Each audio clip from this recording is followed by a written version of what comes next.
সবাইকে আমন্ত্রণ জানাচ্ছি জেডএসআর ইনসাইড পলিটিক্স অনুষ্ঠানের সঙ্গে আছেন প্লাবন রহমান। অনুষ্ঠানের মধ্যে দিয়ে সাম্প্রতিক সময়ের গুরুত্বপূর্ণ বিষয় আমরা তুলে ধরার চেষ্টা করি। আজকে আমাদের আলোচনার বিষয় সংস্কার গতি ঠিক করবে নির্বাচন আসলে কবে।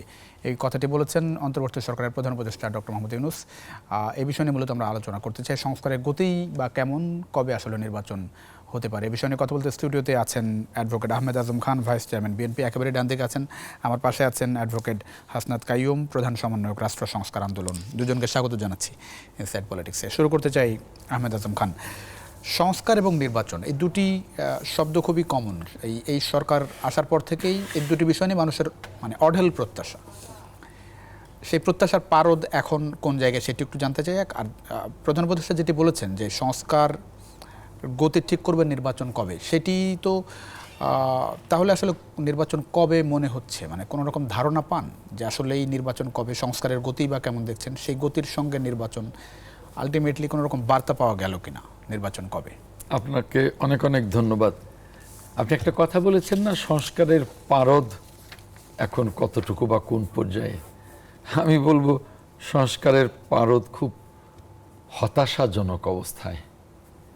কারণ আমরা এই 17টা বছর লড়াই করেছি, রক্ত দিয়েছি, 60 লক্ষ নেতা কর্মীর বিরুদ্ধে হামলা মামলা মোকাবেলা করেছি, গুম হয়েছি, খুন হয়েছি। এই এত কিছুর মূলে ছিল একটা অবাধ এবং সুষ্ঠু নির্বাচন।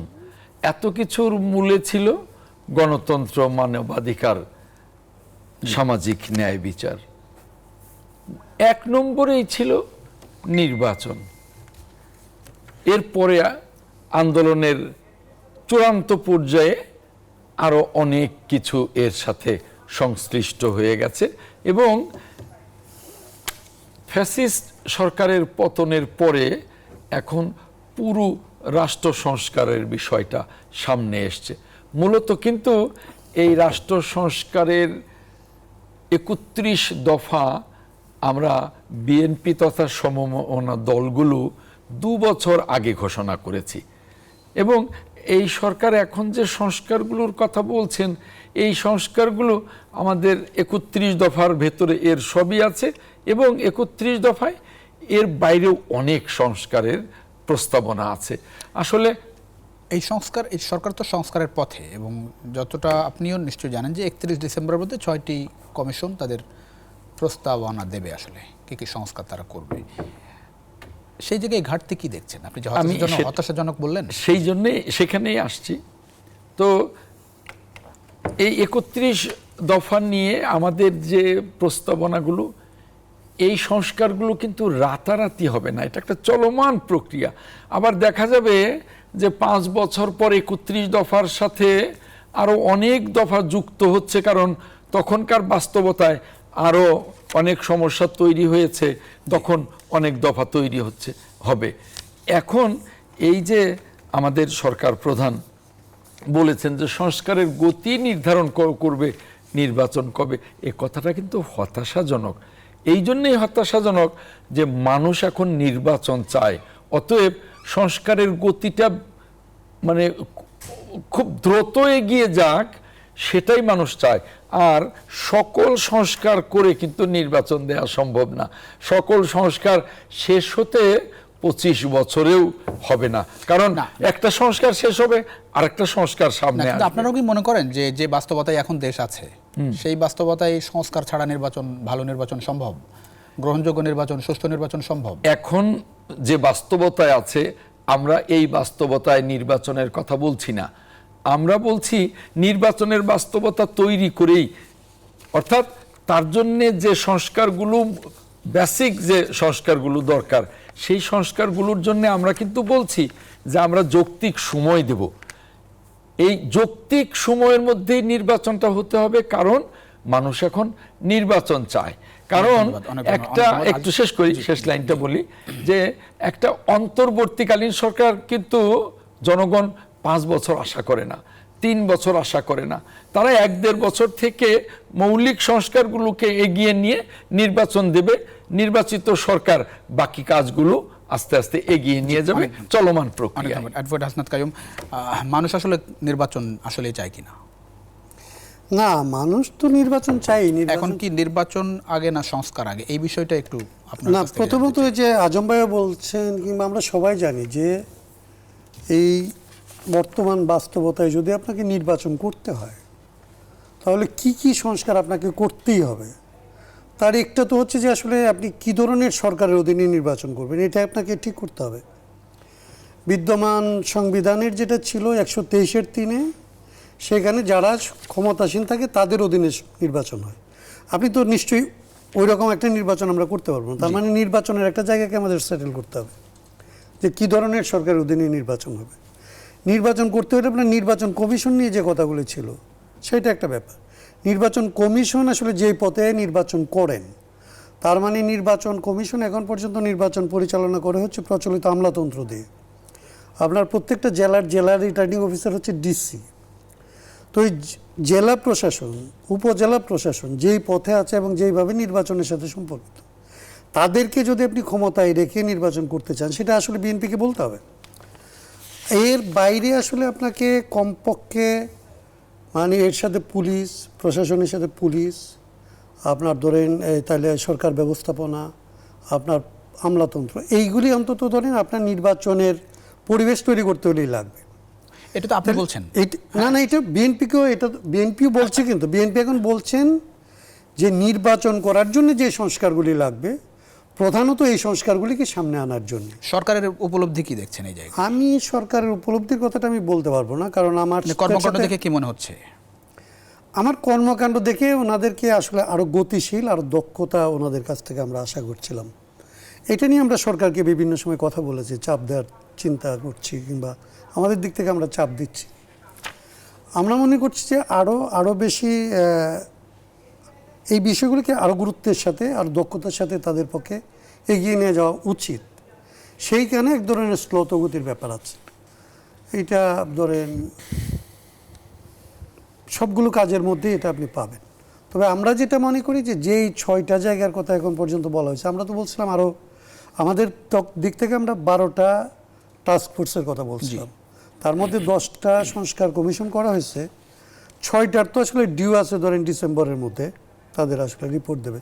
আজকে আমি সংবিধান সংস্কার কমিশনের সাথে বসছিলাম, তাদের মনে হচ্ছে যে তারা ধরেন খুব বেশি সময় নিতে চায় না, এই সময়ের মধ্যেই তারা করতে চায়, এরকম আমার মনে হচ্ছে। কিন্তু ধরেন এই যে 100 দিন পার হলো এই সরকারের, হ্যাঁ 100 দিন, 3 মাস পার হয়ে গেল, প্রায় 3.5 মাস বয়স। সেই জায়গাটাই নির্বাচনের লক্ষ্যে যেসব সংস্কার, আমরা কি আসলেই জানি কোন কোন সংস্কার দরকার, কোন কোন সংস্কার এই সরকার করতে যাচ্ছে, বিশেষ করে নির্বাচনের জায়গাটায় সেই ঐক্যমতে এই 100 দিনের মধ্যে আসলে পৌঁছানো গেল কিনা?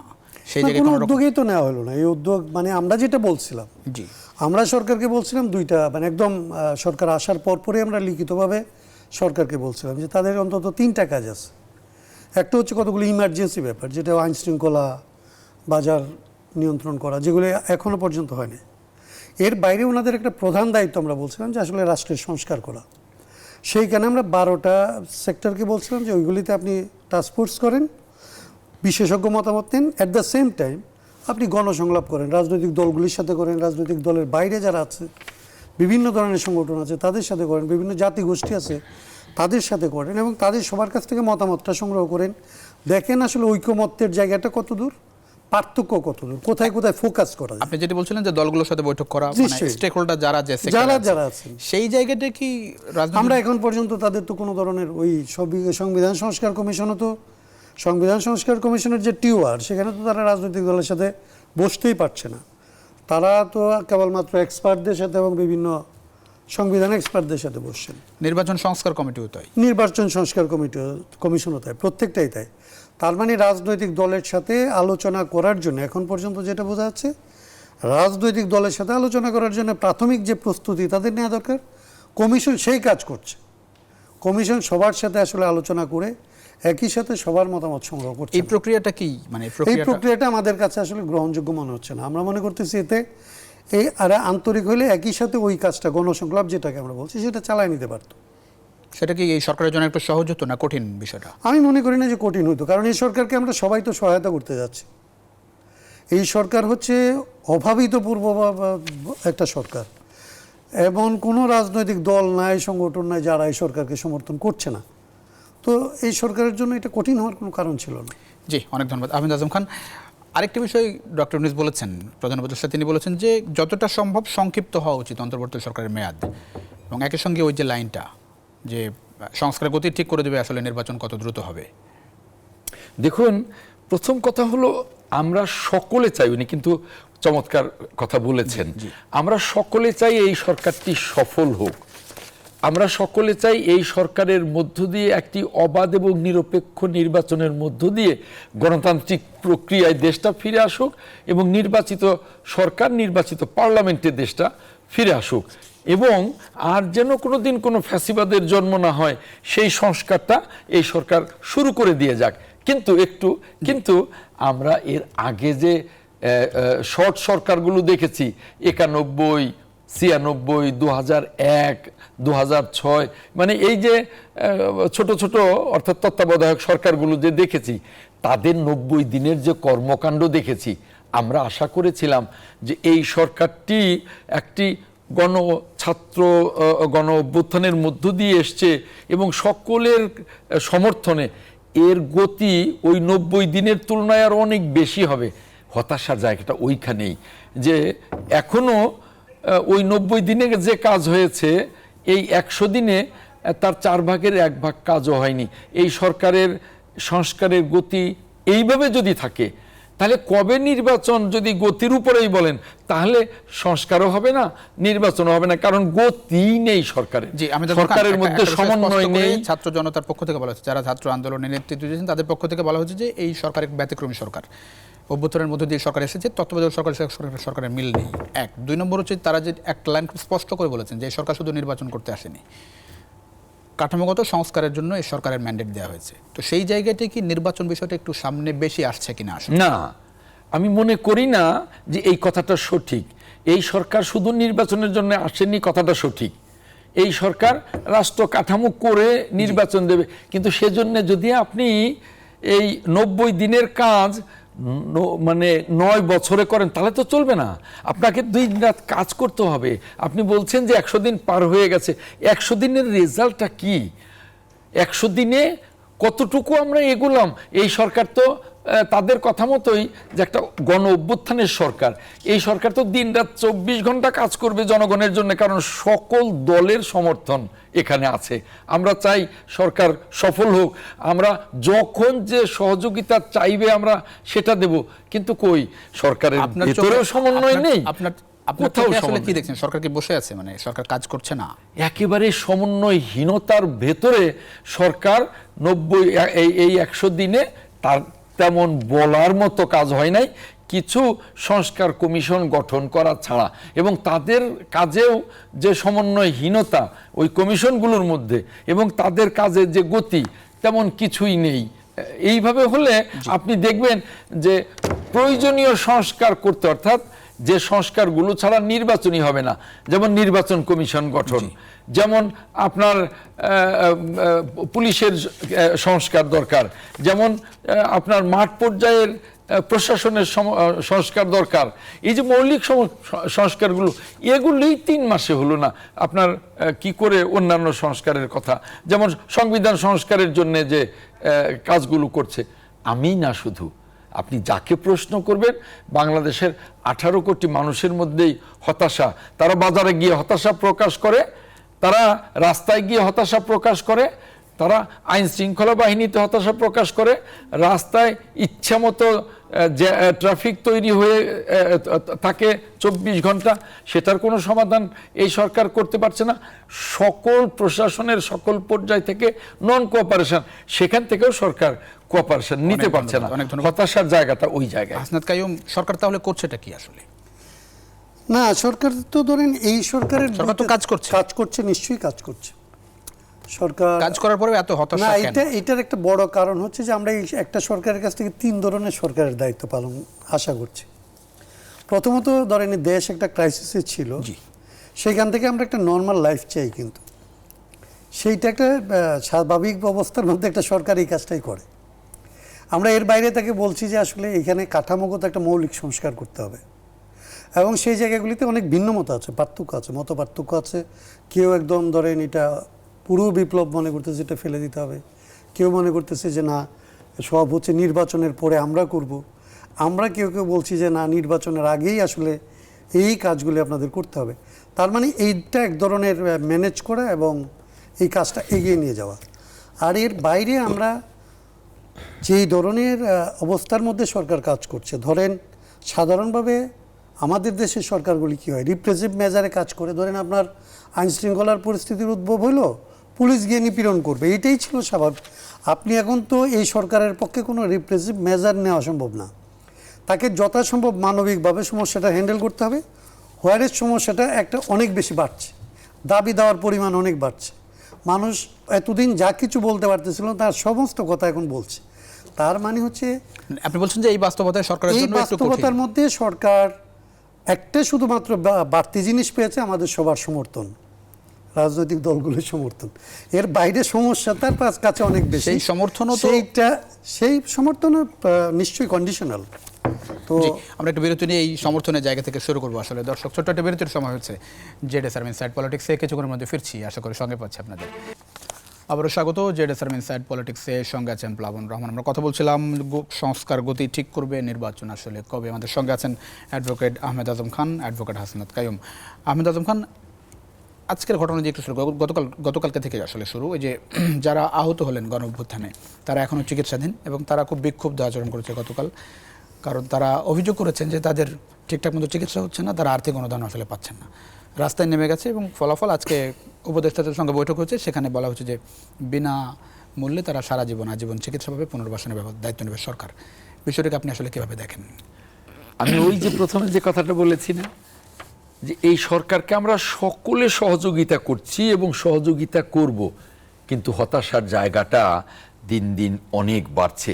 এটাও একটা বড় হতাশার জায়গা। এই যে স্বাস্থ্য উপদেষ্টা যে কাণ্ডটা করলেন, এইটা কি ঠিক হলো? এবং এদের বিক্ষোভ করতে হবে কেন? এই তাদের চিকিৎসা পেতে বিক্ষোভ করে তারপরে সরকারের সিদ্ধান্তে যেতে হবে কেন? তারা যে অবদানটা রেখেছে, এ তো যুগ যুগ এদেশের মানুষ মনে রাখবে, ইতিহাস এটা হয়ে গেছে, একেবারেই জীবন্ত ইতিহাস। তাদের কারুর দু চোখে অন্ধ হয়ে গেছে গুলিতে, কেউ হয়তো পা হারিয়েছে, কেউ হাত হারিয়েছে, বিভিন্নভাবে যারা আহত, তাদের চিকিৎসার জন্য এই অবহেলা কেন? আর স্বাস্থ্য উপদেষ্টা ওইখানে গিয়ে তার এই গাফিলতিটা কেন? এগুলো তো অত্যন্ত দুঃখজনক। এই মানে ছাত্রদেরকে এই ইস্যুতে কেন মাঠে নামতে হবে? এটাও তো একটা হতাশার জায়গা। না না, আসলেই কিন্তু কেন, মানে এই সরকার এই 100 দিনে কি করলো? মানে প্রায়োরিটি তো দুইটা ছিল। একটা হচ্ছে যে গণ অভ্যুত্থানে যারা গুলি চালিয়েছে তাদেরকে বিচারের আওতায় আনা, অবশ্যই। আর একটা হচ্ছে যে আহতদের পুনর্বাসন চিকিৎসা। সেই জায়গায় আসলে শেষ পর্যন্ত তাদের পথে নামতে হলো না, কারণ এই দুই জায়গায় সরকার কিছুই এগুতে পারে নাই। একটা হলো যে বিচারের আওতায় যে আনবে, সেই আওতায় আনার এখনো কোনো প্রক্রিয়াই দেখছি না। এখনো ওই কয়েকজন সিনিয়র পুলিশ অফিসার ছাড়া আর কি আপনি সেরকম তালিকা পেয়েছেন যে মাঠ পর্যায় থেকে কেন্দ্র পর্যন্ত এতগুলি পুলিশের তালিকা, এরা অপরাধীর তালিকায়, এদেরকে গ্রেপ্তার করতে হবে, এদেরকে আইনের আওতায় আনতে হবে? না। আর যারা আহত হয়েছে তাদের বিষয়ে সরকারের কি সেরকম কোনো ব্যাপক উদ্যোগ দেখা গেছে? তা কিন্তু দেখা যায় নাই। তো এটা যাবে না কেন? এটার জন্য আন্দোলন করতে হবে কেন? এই যে সরকারের ভেতরেই সমন্বয়হীনতা, এই যে সরকারের ভেতরেই এত ধীর গতি এই কাজগুলো করতে, সংস্কার তো হলো পরের কথা, এই কাজগুলো তো সংস্কারের কাজ না, এই কাজগুলো তো আরো আগের কাজ, একেবারে মূল কাজ। এই কাজগুলোতেই যদি এত ধীর গতি হয়, আপনি সংস্কারে কোথায় যাবেন বলেন? হাসনাত কাইয়ুম, জি, এই জায়গাটা একটু আপনার কথা কেন আসলে এই জায়গায় অবহেলা? দুর্ভাগ্যজনক। এবং আমরা ধরেন এটা নিয়ে আজকে আপনি যে প্রতিবাদটা দেখছেন, এটাই প্রথম না। তো টাকার অভাব নেই, না, এটা মানুষ টাকার অভাব যদি থাকে, সরকারেরও টাকা আছে, একটা ফান্ডও ক্রিয়েট করা হচ্ছে। এমন কি যদি ধরেন অভাব তাহলে থাকে, কেন তাহলে তাদের এটাকে আসলে আপনার চিকিৎসার এই বাস্তবতা? আপনার এই পরিবর্তন যাদের মাধ্যমে এবং যাদের আসলে এই ত্যাগ, যারা শহীদ হয়েছেন এখন পর্যন্ত, তাদের তালিকা কমপ্লিট হয় নাই। যারা আহত এখনো পর্যন্ত যাদের হাসপাতালে থাকতে হচ্ছে, তার মানে হচ্ছে কি তারা মারাত্মক রকমের আহত, জীবন মৃত্যুর জীবন মৃত্যুর সন্ধিক্ষণে কারো কারো অঙ্গহানি হয়েছে, এখনো গতকালকেও একজন মারা গেছে, যার জানাজা হলো।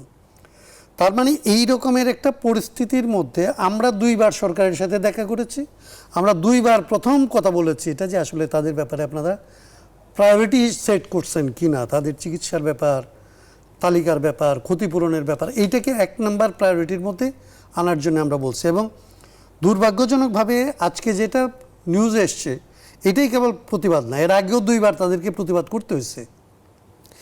এত কিছু যেটা করতে হচ্ছে আর কি, এইটা হচ্ছে আন্দোলনে আমরা যারা ছিলাম তাদেরকে অপরাধী করে ফেলে। আমরা যারা এই সরকারকে আসলে সমর্থন দিয়েছি, আমরা যারা এই লড়াইয়ের মধ্যে ছিলাম, এবং আমরা যারা আসলে তাদেরকে সাথী, সমর্থক, সংগঠক, কমরেড যাই ভাবি, যারা এই লড়াইয়ের মধ্যে গিয়ে আসলে তাদের এই পরিণতিটার মধ্যে আছে, তাদের প্রতি আসলে আমরা খুব বড় রকমের অপরাধ করছি বলে আমাদের মনে হয়। না, কিন্তু এই জায়গাটা সেই জায়গাটাই গাফিলতি সরকারের- কোথায় দেখছেন? মানে আমি বলতে চাচ্ছি সরকারের পক্ষ থেকে তো বারবার যদ্দূর এই আমরা এই শুনি, আশ্বাস যদ্দূর প্রতিশ্রুতি আমরা এসেছে, শুনি, এবং এই লাইন আপনি বারবার শুনছেন যে প্রয়োজনে বিদেশে নিয়ে যাওয়া হবে। মানে আমরা ঘাপলাটা কোথায়? আমরা যেটা শুনছি যে আসলে এখন পর্যন্ত যেটা পুরো কথা আমাদের কাছে, কিন্তু এটা সঠিক হতে পারে, সেটা হচ্ছে যে চিকিৎসা বিভাগ আসলে সরকারকে প্রয়োজনীয় সহায়তা করছে না, স্বাস্থ্য বিভাগ। স্বাস্থ্য বিভাগ। তো সেই সহায়তা যদি তারা না করে, সেটা তো ধরেন আপনি 2 দিনে বুঝবেন, 5 দিনে বুঝবেন, 7 দিনে বুঝবেন, তাইলে এর আগে এইখানে তো তাদেরকে বাইরে নিয়ে চিকিৎসা করা সম্ভব, বাইরে থেকে লোক এনে চিকিৎসা করা সম্ভব, কিংবা চিকিৎসা করতে চায় আমরা যাদেরকে দেখছি। এই অভ্যুত্থান ঘটার সময় যারা আসলে আন্তরিকভাবে চিকিৎসা করেছে, যারা দায়িত্বের চাইতে বেশি দায়িত্ব পালন করেছে, জি। তাদেরকে আসলে এখানে যুক্ত করা সম্ভব এবং তাদেরকে এনে তাদের দায়িত্ব দেওয়া সম্ভব। কিন্তু কোনো কিছুই কেন করা হচ্ছে না, এই প্রশ্ন ধরেন এটা সরকারের আমরা সমর্থক হওয়ার পরে এই প্রশ্ন তুলতে হচ্ছে, এটাই দুর্ভাগ্যজনক। আহমেদ আজম খান, এই জায়গাটাই মানে গাফিলতিটা কোথায়? আমি যেটা স্বাস্থ্য বিভাগ স্পেসিফিক্যালি বলেছেন, এখানে একজন স্বাস্থ্য উপদেষ্টা আছেন, এখানে স্বাস্থ্য বিভাগ আছেন, সচিব আছেন, এতগুলো সরকারি হাসপাতাল আছে, সারা দেশেই তো আহতরা ছড়িয়ে ছিটে, রাজধানীতে বেশিরভাগ চিকিৎসা নিচ্ছেন ডেডিকেটেড হাসপাতালে। কেন তাহলে এই বাস্তবতা আসলে? বাস্তবতাটা এই জন্যেই হতাশাজনক, এবং যে এই আপনার যে 100 দিন পরেও তাহলে তাদেরকে রাস্তায় নামতে হলো, এবং তাহলে সরকারের আসলে টপ টু বটম কি করছে? আপনার প্রধান কাজ কি সরকারের? এইটা যেহেতু অনেকে বলেন বিপ্লবী সরকার, আমি বিপ্লবী না বললেও আমি বলি অভ্যুত্থানের সরকার। এটা তো জনগণের সরকার, তাই না? তাহলে এই অভ্যুত্থানের সরকার প্রথমেই তো এসে তাদের প্রথম কাজ হবে যে সরকারের সকল সেক্টরে কারা কারা সহযোগিতা করছে, কারা কারা অসহযোগিতা করছে। অসহযোগিতা যারা করছে তাদেরকে সাইডলাইনে দিয়ে দিতে হবে, কারণ নইলে তো চলবে না। আর যারা সহযোগিতা করছে তাদের সাপোর্টের জন্য আপনি প্রয়োজনীয় লোকবল নিয়োগ করবেন। এটা সকল সেক্টরে, শুধু পুলিশে না, শুধু স্বাস্থ্য খাতে না, শুধু প্রশাসন না, সকল সেক্টরে এইখানে সরকারের ব্যর্থতা আছে, যেটা হতাশার একটা জায়গা। আর সরকারের ভেতরের সমন্বয়হীনতার কারণে এই আজকে ছাত্রদেরকে আবার চিকিৎসার জন্য মাঠে নামতে হচ্ছে। সরকার এটা এই সমন্বয়হীনতার কারণে। না, স্বাস্থ্য উপদেষ্টা কি করছে? কোন ব্যক্তির যদি এখানে দায় থাকে, সেই দায় সরকার নেবে? সরকার যদি না নেয় তাহলে সরকার ওই ব্যক্তির কাছে ওই ব্যক্তিকে এখনো কেন ওই জায়গাটায় বসিয়ে রেখেছে? তাহলে তো সরকারের দায়টা পড়ে যায়। যখনই ওই মানে উপদেষ্টা, যে উপদেষ্টা ব্যর্থ, তার উপরে যদি সরকারের কোনো না থাকে, ব্যবস্থা না থাকে, তাহলে দায়টা সরকারের উপর পড়ে যায় না, সরকারের উপরে পড়ে যায়। তার মানে কি মনে হয় যে যারা এর পেছনে আছে এই বিষয়টা আসলে খতিয়ে দেখার দাবি রাখে কিনা? কি কারণে এই চিকিৎসার ব্যবস্থা হলো না? ব্যক্তিদের চিহ্নিত করা, কারণগুলো চিহ্নিত করা, ব্যবস্থা নেওয়া। এটা তো সরকারের দায় দায়িত্ব, সার্বিক বিষয়। রাজনৈতিক দল হিসেবে আপনাদেরও তো দাবি আছে। অবশ্যই আমাদের দাবি আছে, নইলে কথা বলছি কেন? আমাদের অবশ্যই দাবি আছে। এখন আমাদের নিয়েই সরকার সকল বিষয় নিয়ে কবার বসছে। প্রত্যেকটা ইস্যু নিয়ে আমাদের সাথে বসতে হবে। আমরা যারা স্টেক হোল্ডার, প্রত্যেকটা ইস্যু নিয়ে আমরা পরামর্শ দেব। সরকার সেই পরামর্শ জনকল্যাণেই বাস্তবায়ন করবে। তাহলে আজকে ছাত্রদের মাঠে নামতে হয় না, তাহলে আজকে প্রশাসনের এই অবস্থা হয় না, মাঠের এই অবস্থা হয় না, বাজার ব্যবস্থার এই অবস্থা হয় না। সকল সেক্টরের মধ্যেই হতাশা আছে। শুধু চোখের সামনে আমরা দেখতে পাচ্ছি যে অর্থনৈতিক সেক্টরটা, অর্থাৎ এই ইকোনমি সেক্টরটা ভালো এগুচ্ছে, বাজারের অবস্থাটা অত্যন্ত হতাশাজনক, কিন্তু অর্থনীতিটা মোটামুটি চাকাটা সচল এবং ভালোভাবে এগুচ্ছে। আইন শৃঙ্খলা অবস্থা অত্যন্ত হতাশাজনক, বিচার ব্যবস্থাটা অর্থাৎ law ministry doctor Asif Nazrul দিনরাত চেষ্টা করছে। তো 1-2টা মিনিস্ট্রি না, তো 60টা মিনিস্ট্রি, তার 2টা মিনিস্ট্রি ভালো করলে চলবে না, 7টা মিনিস্ট্রিকেই ভালো করতে হবে। অনেক ধন্যবাদ। আহতদের চিকিৎসা নিয়ে ছোট্ট করে দাবির জায়গাটা, প্রত্যাশার জায়গাটা কি থাকবে 100 দিন পরে? একদম ধরেন আমরা মনে করি যে কোনো ধরনের গাফিলতির কথা যাতে আর কোনোভাবে না শুনতে হয়, এইটা একদম নিশ্চিত করতে হবে, এবং এইটাই হচ্ছে প্রথম এবং প্রধান প্রায়োরিটি হওয়া উচিত সরকারের। এইটা জাতিকে অপরাধী করে ফেলছে, এটা হতে পারে না কোনোভাবেই, এটা আসলে কোনোভাবে এটা মেনে নেওয়ার কোনো ধরনের আসলে বাস্তব কারণ নেই। আশা দেখেন? আমি আশা তো দেখি মানে আশা করতে চাই চিকিৎসার জায়গায় আমি আশা করতে চাই, এবং আমরা মনে করি যে গতকালকের এবং আজকের ঘটনার পরে এটা সচিবালয়ে 5 উপদেষ্টার সঙ্গে বৈঠক হয়েছে, যারা আহত তাদের প্রতিনিধিদের সঙ্গে, সেখানে হট্টগোল হয়েছে, কথা কাটাকাটি হচ্ছে, শেষ পর্যন্ত আশা করতে চাই যে সমস্ত ব্যর্থতাকে তারা কাটিয়ে উঠবে অন্তত এই ক্ষেত্রে। একটা বিরতি আমি এক লাইন শুধু বলি, আশা এখনো হতাশা আছে, কিন্তু আমরা আশা দেখতে চাই, আশা দেখতে আমরা সরকারকে বাধ্য করতে চাই যে এই সরকারের ব্যর্থ হওয়া যাবে না। এই সরকার ব্যর্থ হলে এই দেশের অস্তিত্ব নিয়ে টান পড়বে, কারণ এই সরকারের সাথে সারা দেশ আছে। জি, অনেক ধন্যবাদ। একটা ছোট বিরতি নিয়ে ফিরছি দর্শক, ছোট্ট একটা বিরতির সময় হচ্ছে আবারও জেডএসআর ইনসাইড পলিটিক্সে কিছুক্ষণের মধ্যে ফিরছি, আশা করি সঙ্গে পাচ্ছে আপনাদের। দর্শক আবারও স্বাগত জেডএসআর ইনসাইড পলিটিক্সের সঙ্গে আছেন প্লাবন রহমান, অ্যাডভোকেট আহমেদ আজম খান। নির্বাচন তাহলে কবে? খুব চমৎকার প্রশ্ন করেছেন, নির্বাচন তাহলে কবে? মানুষ 18 কোটি মানুষই নির্বাচনের জন্য অপেক্ষা করছে। এই সরকারও 18 কোটি মানুষ নির্বাচনের জন্য অপেক্ষা করছে বলে মনে হয়। হ্যাঁ, 18 কোটি মানুষই কারণ তারা গত 17টা বছর ভোট দিতে পারে না। তাদের আকাঙ্ক্ষা তাদের ভোটে সরকার হবে, তারা রাষ্ট্রের মালিক হবে, আমার ভোটে সরকার হবে, আমার কাছে আমার জনপ্রতিনিধি কৈফিয়ত দেবে, এই আকাঙ্ক্ষা তাদের মধ্যে। এই আকাঙ্ক্ষাও আছে যে হ্যাঁ, নির্বাচনের জন্য এই সরকার সংস্কারগুলো করুক, কিন্তু মানুষের আকাঙ্ক্ষা নির্বাচন, মানুষের আকাঙ্ক্ষা একটা নির্বাচিত সরকার, নির্বাচিত পার্লামেন্ট। মানুষের আকাঙ্ক্ষার জায়গাগুলো আমি একটু বলি। মানুষের আকাঙ্ক্ষার জায়গা, মৌলিক যেসব কাজ করা উচিত সেসব কাজ রাজনৈতিক সরকার আসলে ব্যর্থ হয়েছে। সেই জায়গায় এই সরকারের চাওয়া যে সরকারের মাধ্যমে কিছু মৌলিক সংস্কার হোক। আজকেও বিএনপি ভারপ্রাপ্ত চেয়ারম্যান তারেক রহমান বলেছেন যে বিএনপি জনগণের ম্যান্ডেট নিয়ে ক্ষমতায় যেতে চাই, প্রধানমন্ত্রীও যাতে ফ্যাসিবাদী হয়ে উঠতে না পারে সেরকম ব্যবস্থা বাংলাদেশে থাকবে। আমি ওই অনুষ্ঠানটায় সেই জায়গাটাই এই সরকারের তো অন্যতম ম্যান্ডেট ছিল এই কাঠামোগুলোতে সংস্কার। হ্যাঁ, এই কাঠামোগুলো সংস্কার করে নির্বাচন দেয়া, মূল ফোকাস তো আসলে সংস্কার। হ্যাঁ, না, মূল ফোকাস দুটোই, মানে না, মূল ফোকাস তো নির্বাচন, কিন্তু এই সংস্কারগুলো না করে যদি নির্বাচনটা হয়, এটা কিন্তু কেউই চায় না। কিন্তু আপনার তো সংস্কারগুলো এগিয়ে নিয়ে যেতে হবে, তাই না? আর আপনার মূল উদ্দেশ্যটা কি? নির্বাচন করে একটা নির্বাচিত সরকারের কাছে ক্ষমতা দেবেন, গণতান্ত্রিক প্রক্রিয়ায় দেশটা চলে যাবে। তার আগে কি, যাতে করে আর ফ্যাসিজমের জন্ম না হয়, সেই জন্যে গণতান্ত্রিক কাঠামোর যে সংস্কারগুলো, সেই সংস্কারগুলো আপনি করবেন। সেই সংস্কারগুলো করতে গেলে আপনার সরকারের মধ্যে যে সমন্বয় দরকার সেটা নেই, আপনার সেই সংস্কারগুলোর জন্য যে গতি দরকার সেটা নেই, আপনার সেই সংস্কারের জন্য যে রাজনৈতিক দলগুলোর সাথে আলাপ আলোচনা করার দরকার সেটা নেই। এই কাজগুলো যদি আপনি না করেন, তাহলে নির্বাচনটা তো পিছিয়ে যাবে, এবং নির্বাচনটা পিছিয়ে গেলে এই সরকারের ভাবমূর্তি তো আস্তে আস্তে জনগণের কাছে ক্ষুণ্ণ হচ্ছে, দুর্বল হচ্ছে। কাজেই এদিকেও আপনারা কি চান, মানে কোন সময় নির্বাচন হলে যৌক্তিক সময়টা আসলে হয়? আমরা তো মনে করি এই সরকার চাইলে ডিসেম্বরের মধ্যে কমিশনগুলো রিপোর্ট দেবার কথা, পরবর্তী 6 মাসের মধ্যেই কিন্তু এই সরকার নির্বাচনের জন্য প্রয়োজনীয় সংস্কারগুলো শেষ করতে পারে। জুন জুলাইয়ের দিকেই এই সরকার চাইলে একটা অবাধ এবং নিরপেক্ষ নির্বাচনের জন্য যে কাঠামোগুলো দরকার সেটা করে ফেলতে পারে। অনেক ধন্যবাদ। হাসান কাইয়ুম, 18 কোটি মানুষ নির্বাচনের অপেক্ষায়, না, এইটা ধরেন যেটি বলছিলেন যে সরকার যদি চায় তাহলে আগামী জুন জুলাইয়ের মধ্যে নির্বাচন। আমাদের দুইটা জিনিস আসলে একদম সহজভাবে সরলভাবে বোঝা দরকার এবং স্বীকার করা দরকার। আমরা ধরেন অনির্বাচিত স্বৈরতন্ত্র দেখছি, ফেসিবাদও দেখছি, নির্বাচিত ফেসিবাদও দেখছি।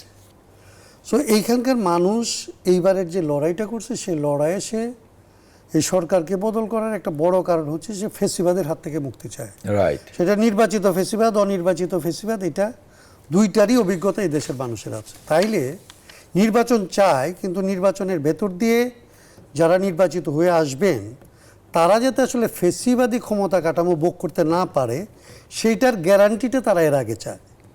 আমি আজম ভাইয়ের সাথে এটা একমত যে তারা নির্বাচন চায়, কিন্তু এই নির্বাচন চাই হচ্ছে এই নির্বাচিত সরকার চায় যারা হচ্ছে আসলে জনগণের প্রতিনিধি হবে, জনগণের মালিক হয়ে আসবে কোনো সংসদ, এটা চায় না। সেইটা করতে হলে আপনাকে নির্বাচন ব্যবস্থার সংস্কার করতে হবে, সবচেয়ে বেশি সংস্কার করতে হবে আপনার সংসদের, কারণ সংসদ দিয়ে এইখানকার ধরেন সমস্ত অগণতান্ত্রিক আইনগুলি এখানে তৈরি করা হয়েছে। ইন্ডেমনিটির মতো যে আপনার যে বিদ্যুতের জ্বালানি খেতে যে ধরেন কেনা বেচার ক্ষেত্রে যে ইন্ডেমনিটি, এটা তো সংসদ থেকে আসছে। এবং সবচেয়ে ভয়াবহ ব্যাপার হচ্ছে বিষয়টা হাইকোর্টের মাধ্যমে, এইবার সবচেয়ে বড় ভয়াবহ ব্যাপার হচ্ছে যে আদালত, মানে উচ্চ আদালত, তারা পাচারকারীদের পাচারের ব্যাপারে তদন্ত আটকায় দিচ্ছে। আপনার বিচার বিভাগকে তো আপনার সংস্কার না করে এই সরকার তো ধরেন গত 15 বছর ধরে এর আগের সরকারগুলি পুলিশকে দিয়ে, তার নিজের বাহিনীকে দিয়ে অথবা সেনাবাহিনীকে ব্যবহার করে জনগণের বিরুদ্ধে কাজ করত।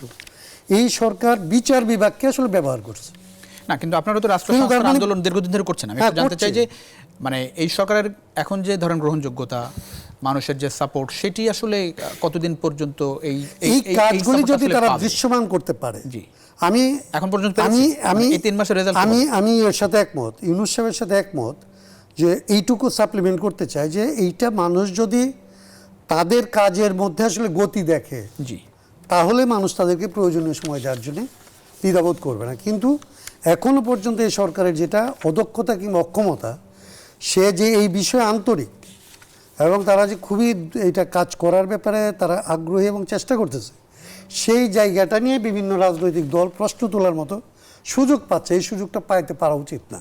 কি করা উচিত সরকারের কি করা উচিত? সরকারের উচিত হচ্ছে অন্তত দুইটা জিনিস শেয়ার করা। একটা হচ্ছে যে তারা কি করছে এটা টাইম টু টাইম আসলে তাদের এক ধরনের অ্যাকাউন্টেবিলিটি থাকা। সরকারের পক্ষ থেকে তো বলা হচ্ছে যে এই সরকারের কর্মকাণ্ড পুরোপুরি ট্রান্সপারেন্ট। না না না, আপনি ট্রান্সপারেন্ট মানে কি? এইটা যদি বলেন তাহলে ট্রান্সপারেন্সি সম্পর্কে তাদের মানে ধারণার মধ্যে ঘাটতি আছে। তারা বাংলাদেশের রাজনৈতিক দলগুলির সাথে যারা এই সরকারের অংশ, জি, যারা দায়িত্বে নাই কিন্তু যারা এই সরকারের অংশ, তাদের সাথেই তারা সমস্ত পরিকল্পনা শেয়ার করতে পারে নাই, তাদেরকে তাদের সাথে নিতে পারে নাই, তারা যে সহায়তাটা করতে চায় সেই সহায়তাটা সর্বান্তকরণে গ্রহণ করতে পারে নাই। তারপরে তারা যদি নিজেদেরকে অ্যাকাউন্টেবল মানে ট্রান্সপারেন্ট বলে, এটা আসলে ঠিক হচ্ছে না। উনি যেটা বললেন যে তারা বিচার বিভাগকে ব্যবহার করেছে, তারা বিচার বিভাগকে ব্যবহার করেছে, তারা শাসন বিভাগকে ব্যবহার করেছে, তারা মানে আইন বিভাগকে ব্যবহার করেছে, তারা কোন বিভাগকে ব্যবহার করে না? কিন্তু যত পুরো দেশের মধ্যে তো এই হযবরল অবস্থা, হ্যাঁ, সেখান থেকে বেরিয়ে আসতে সেই সংস্কার করতে সময় লাগবে না? দিনরাত কাজ করতে হবে, সেটা দৃশ্যমান হইতে হবে। সেইটা আমরা তো বলতে পারবো না আসলে, ওই যৌক্তিক সময়টুকু আমরা দেব, কিন্তু আপনাকে তো দৃশ্যমান হইতে হবে। এই যে আমরা প্রতিদিন এই কাজগুলো করছি, কিন্তু সেটা দৃশ্যমান না। কিন্তু আপনি 31 ডিসেম্বরের সংস্কার কমিশনের রিপোর্ট পর্যন্ত অপেক্ষা করবেন না? সেটা তো অবশ্যই করব। আমি কিন্তু আমার আলোচনায় কখনো বলিনি যে কালকেই নির্বাচন দিন বা ডিসেম্বরেই নির্বাচন দিন, তা না। কিন্তু এই যে 31শে ডিসেম্বর পর্যন্ত আমরা দৃশ্যমান কি দেখছি? আমরা আইন শৃঙ্খলা পরিস্থিতি দৃশ্যমান দেখছি না। আমরা এই যে ছাত্রদের এই বিষয়গুলো কি বার্গেনিংগুলো হচ্ছে, এবং আজকেও মন্ত্রণালয়ে তাদের সাথে কি বিষয়গুলো হয়েছে, গতকালকেও কি বিষয়গুলো হয়েছে, এগুলো আমরা দৃশ্যমান দেখছি না। আমরা বাজার ব্যবস্থা দৃশ্যমান দেখছি না। আমরা মানে সকল সেক্টরে দৃশ্যমান কোনো ডেভেলপমেন্ট দেখছি না বলেই আমরা হতাশা ব্যক্ত করি। এবং এই জন্যই বলি যে এই চলমান প্রক্রিয়ার এই সংস্কারগুলো যদি তারা দ্রুত না করে, অবারিত সময় কিন্তু তাদের হাতে নেই, এবং কোনো নির্বাচিত সরকারের কাছেও কিন্তু অবারিত সময় থাকে না, 5 বছর থাকে, অর্থাৎ শাসন মানে সংবিধান এই অনুযায়ী। সরকারের তো মাত্র পার হলো 3 মাস। হ্যাঁ, এই 3 মাসে যে রেজাল্টটা আমরা দৃশ্যমান চাচ্ছিলাম সেই রেজাল্টটা আমরা পাইনি বলেই হতাশার কারণ। বাট আমরা চাই এই সরকার দৃশ্যমান করুক, আমরা পাশে আছি, পাশে থাকব এবং পাশে থাকতেও চাই। সরকারকে আমরা কোনোভাবেই ছেড়ে দেব না, কারণ আমরা চাই এই সরকারের মধ্য দিয়ে দেশটা গণতন্ত্রের পথে ফিরে যাক, দেশের মালিকানা জনগণের কাছে চলে আসুক। একটু হাসান কালাম একটা বিষয় মাথায় আসছে, সেটা একটু প্রশ্নটা করতে চাই। সেটা হচ্ছে যে ভারতে বসে শেখ হাসিনার বক্তব্য বিবৃতি অসন্তুষ্ট ঢাকা, বেশ কয়েকবার চিঠি দেওয়া হচ্ছে, চিঠির উত্তর এখন আসেনি ভারত থেকে। এইটা ভারতের যে রাষ্ট্র মানে ভারত সরকার যে ধরনের আচরণ করছে এটা হচ্ছে আসলে কোনোভাবেই সৎ প্রতিবেশী সুলভ কিংবা বন্ধু প্রতিবেশী সুলভ না। এইটা ভারতের জনগণ এবং বাংলাদেশের জনগণের মধ্যে দূরত্ব তৈরি করছে। বাংলাদেশের জনগণের আন্দোলনের মুখে একটা সরকার এখান থেকে পালিয়ে যেতে বাধ্য হয়েছে, এবং তাদেরকে যেই ধরনের যদি এদেরকে আশ্রয় দেওয়ার যে ক্রাইটেরিয়াগুলি আছে সেই জায়গায় কোনোভাবেই তারা ওইখানে বসে আসলে এই সমস্ত কাজ করতে পারে না।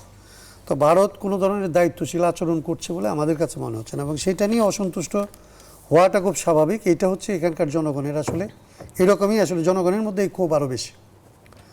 সরকারের উচিত হচ্ছে আরও দৃঢ়ভাবে ভারতকে এটা জানানো, এবং আমাদের আন্তর্জাতিক যারা বন্ধু আছেন তাদের সাথেও আসলে বিষয়গুলি জানানো উচিত বলে আমি মনে করি। আইন উপদেষ্টা স্পেসিফিক একটা খুব গুরুত্বপূর্ণ লাইন বলেছেন যে আমাদের চারপাশে কোনো বন্ধু নেই,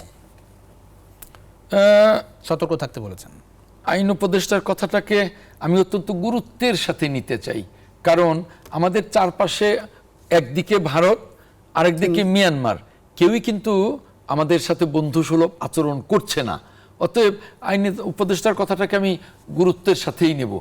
আর ভারতের একটা জিনিস দেখুন, এখনো কিন্তু তাদের অপপ্রচার থেমে নেই, অথচ মাত্র কয়েকদিন আগেই শারদীয় দুর্গোৎসব হয়ে গেল। এই যে 33 লক্ষ পূজা মণ্ডপ, একটা পূজা মণ্ডপেও কিন্তু কোনো রকমের গোলমালের সেরকম কোনো খবর, যেমন আমি আমার জেলায় বলতে পারি, প্রত্যেকটা পূজা মণ্ডপে আইন শৃঙ্খলা বাহিনীর সাথে বিএনপির টিম কাজ করেছে সন্ধ্যা 7টা থেকে রাত্রি 12টা পর্যন্ত। আমি নিজে সেগুলোকে সুপারভাইজ করেছি, এবং তারা নির্ভয়ে তাদের অধিকর্তাদের ডেকেছে, আপনাদের ভয়ের কারণ নেই, আপনারা করেন। এত ভালো পরিবেশে তারা পূজা করবার পরেও একেবারে ফেক নিউজ দিয়ে ভারত যেভাবে সারা বিশ্বে দেখিয়েছে যে পূজা মণ্ডপ ভেঙেছে, পূজা তারা করতে পারছে না, তারা সংখ্যালঘু আতঙ্ক আছে, আমরা বাংলাদেশে মনে করি না কোনো সংখ্যালঘু। কিন্তু যেসব দেশে এগুলো প্রচারিত হচ্ছে ভারতীয় গণমাধ্যমের মাধ্যমে, প্রত্যেকটা দেশের দূতাবাস তো বাংলাদেশে আছে, ফ্যাক্ট চেক তো সম্ভব এখন। হ্যাঁ সম্ভব, তারপরে প্রচার আসলে কাজে লাগবে। অপপ্রচার কাজে কিছু তো লাগেই, কিছু তো প্রবাহিত হয়, 100 ভাগ হয় না। এখন যে পৃথিবীটা যেভাবে গ্লোবাল ভিলেজ হয়ে গেছে, আমাদের দেশে পৃথিবীর প্রায় সব দেশের, অনেক দেশের এমবাসি আছে, তারাও রিপোর্ট দিচ্ছে। ভারত কি চায় আসলে? ভারত কি যে চায়, ভারত চায় এখন যা মনে করি যে একটা শেখ হাসিনাকে দিয়ে বসিয়েছিল যে একটা দুর্বল, একটা মানে পঙ্গু একটা বাংলাদেশ থাকুক, আমরা এই বাংলাদেশটাকে ওই ইয়ের মতো ব্যবহার করব, মানে আমাদের প্রদেশের মতো ব্যবহার করব। কিন্তু বাংলাদেশ তো একটা মুক্তিযুদ্ধের মধ্য দিয়ে স্বাধীন হয়েছে, এই দেশটা কিন্তু ওইভাবে মানে ওইভাবে রাখা যাবে না। এই জায়গায় সরকার কি করতে পারে? এই জায়গাটা এক লাইনে একটু শেষ করুন। এক লাইনে যদি বলি, সরকারের যেটা হয়েছে যে ভারত তো বাংলাদেশ পারস্পরিক সম্পর্কের জায়গাটা, জি আমার কাছে যেটা মনে হয় যে ভারতের এই সমস্ত আচরণের বিষয়ে প্রথমত ভারতকে এটা কনভিন্স করা দরকার, বাংলাদেশের অনেক বন্ধু আছে ভারতে, তাদের সাথে বাংলাদেশের সরকারের আসলে বন্ধুত্বটা আরও বাড়ানো দরকার, এবং এই অপপ্রচারগুলির বিরুদ্ধে ভারতের জনগণকে আসলে ভারত সরকারের বিরুদ্ধে দাঁড় করানো উচিত। জি, অনেক ধন্যবাদ। আমি একটা লাইন শুধু বলবো, ভারতের বাংলাদেশ নীতি অত্যন্ত ভুল, এবং ভুল বলেই আজকে বাংলাদেশ, এমনকি হিন্দু রাষ্ট্র নেপাল, মালদ্বীপ, শ্রীলঙ্কা সবই কিন্তু ভারতের বন্ধুহীন হয়ে। অনেক ধন্যবাদ দর্শক, এই ছিল আজকের ইনসাইড পলিটিক্স। দেখা হবে নেক্সট অন্য সময়। সে পর্যন্ত ভালো থাকবেন, সুস্থ থাকবেন, আশা করি নিশ্চয়ই।